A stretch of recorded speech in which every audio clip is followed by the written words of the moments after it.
Welcome to the Tesla Economist. Please hit the thumbs up and don't forget to subscribe. The competition will never catch up to Tesla anytime soon. We know there are lots of reasons, but one major impact is the competition are investing in old technology. That's right, the battery facilities they're using will have the old battery chemistry, something similar to 2170 batteries. Tesla are using 4680 batteries from here on in. The amount of space required to manufacture them is 1/10 in factory size. If Tesla's Giga Nevada was ever completed, it would have been the largest building in the world by footprint, and it still wouldn't have supplied enough batteries. Yet the competitors are investing in their version of 2170, a technology Tesla has been using for nearly 5 years, and these competitors aren't even there yet. It's going to be a huge investment for them, just like it was for Tesla for Giga Nevada.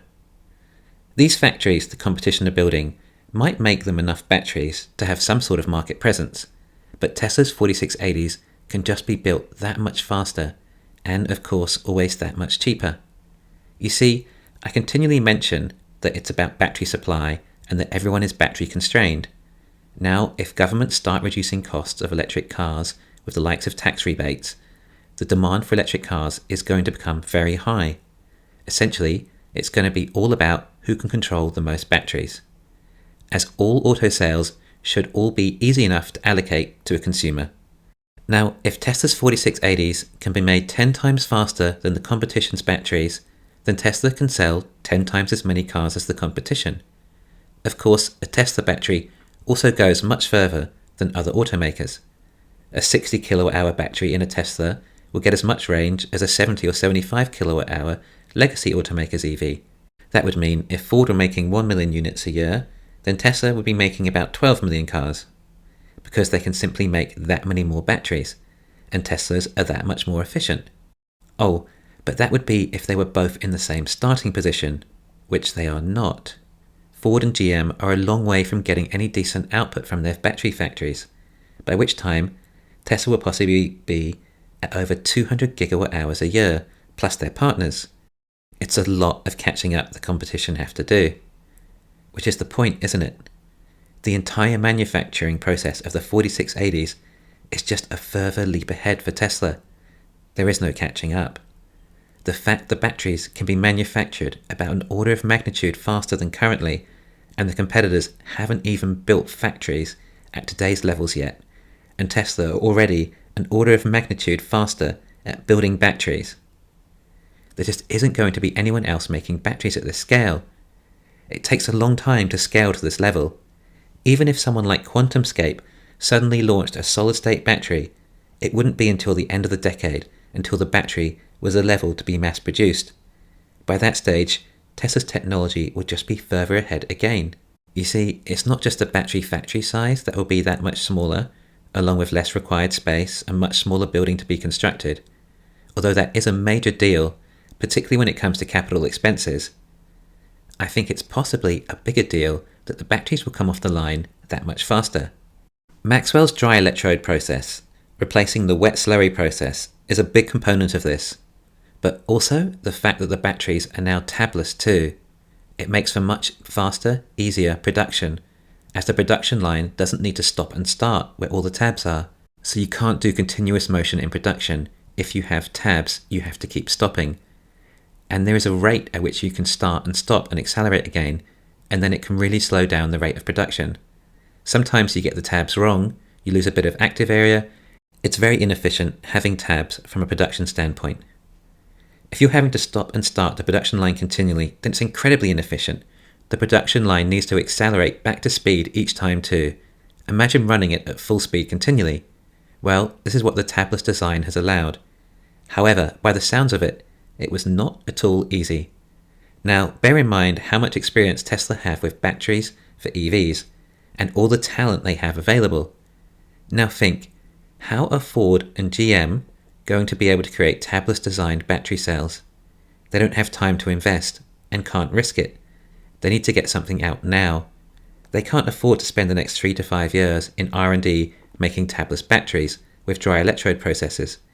They have to use the proven technology they have at their disposal today, namely NMC batteries, comprised of lithium, nickel, manganese, cobalt, oxide. These batteries are good enough for the Model 3 and current Model Ys. Tesla even managed to get a good margin from their EVs with NMC batteries. So that's what the competition will go for. I don't know if Ford or GM will bother going into R&D to make their own batteries. This is the path which Volkswagen looked to take, which they explained in their Power Day. But it'll be years until they get anywhere, and their batteries didn't sound like they were anywhere close to Tesla's 4680 in any capacity, and of course they won't be ready for years either. To summarise, a lot of what I discuss is based on EVs being the future of automotive.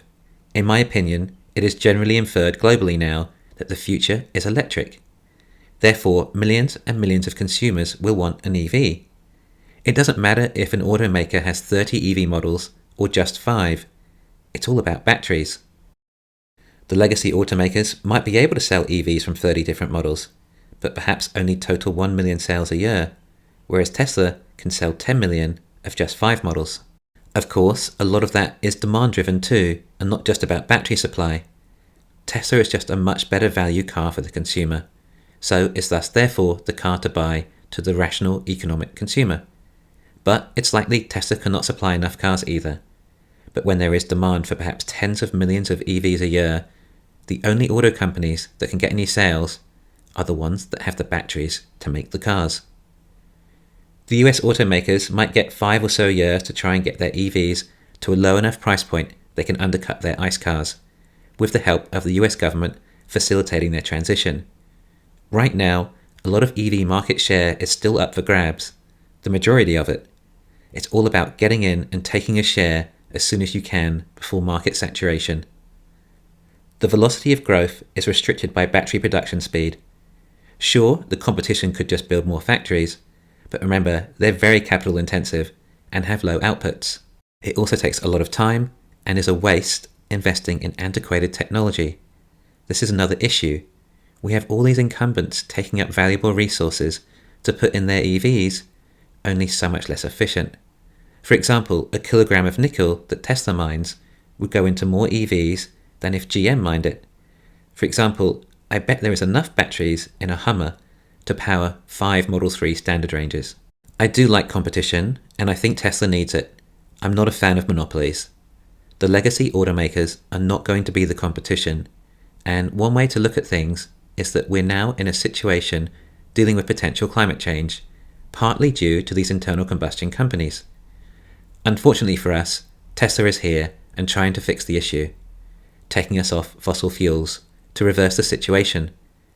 Except now, we have these ICE companies taking valuable resources like nickel and putting these resources in their inefficient cars that could have elsewhere been used in a Tesla to make more EVs to transition us off to fossil fuels faster. The legacy automakers are still going to hold us back. I think we just need to be done with them. They may not be actual competition, but they can still get in Tesla's way. Anyway, if any competition ever wanted to catch up with Tesla, they need to make batteries very fast and efficient. Then, of course, once they've achieved that, the competition will also need to get their batteries low cost and more energy dense. Now, this is what to keep your eye on as far as the competition are coming.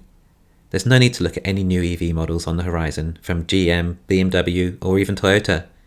Competition is at the battery level, not the car model level. Think more of companies like QuantumScape. If QuantumScape comes through, then they will supply batteries to any remaining automakers. The automakers just need to hang in that long until a lifeline is sent to them. Of course, they'll still be left with that tricky business of FSD too. Again, not the easiest task, possibly even harder than creating a new battery. Or maybe even Panasonic or LG might start their own electric car company. But like I say, even if there was a competitive battery today, then it would still take a lot of time to scale up. And it's all about the early days for securing EV market share. Remember the Model T Ford had something like 60% market share, just one manufacturer and only one model. Tesla have 80% already in the US. When Texas is scaled up, it will likely reach into the 90s. That is an incredible lead. There just doesn't appear to be any more competition coming. They've already thrown at Tesla what they have, using their best brands, most popular body types, best-selling vehicles, and they've all come up short against Tesla. In fact, I can't see anything in the US that will majorly affect Tesla's market share. Maybe the F-150, if that comes out next year, but the numbers are going to be low. They'll struggle to make more than 2,000 units a month, I think, as they'll just take too much battery, at least until Ford's own battery factory is ready. By the end of next year, Tesla's US sales might be up to around 1.5 million units a year. Ford might be up to 50,000, perhaps GM too. Maybe a few others on top of that? Well, if that's the case, then Tesla's market share really might be up around 90% for the US. Sure, Tesla's market share won't be as good in other nations, but US is the biggest market, and it's Tesla's home turf. Oh, and 80 to 90% market share is ridiculous. Anyway, GM and Ford are investing tens of billions of dollars in order to get their battery factories up and running, as it would seem they finally realise it's about batteries. But with targets of 1 million units by 2025, whilst competing directly with Tesla, is not going to be any main concern to Tesla. But I think GM and Ford are being realistic with their targets, with what they're doing. I'm just not sure why they didn't want to achieve them earlier. We're talking nearly 5 years' time for them to get to 1 million vehicles still, and this is most likely due to a huge tax credit. Anyway, I just wanted to point out how good Tesla's battery factories will be relative to all potential competition, and present just yet another enormous lead Tesla have in the EV industry. Thanks for listening, please hit the thumbs up, and don't forget to subscribe.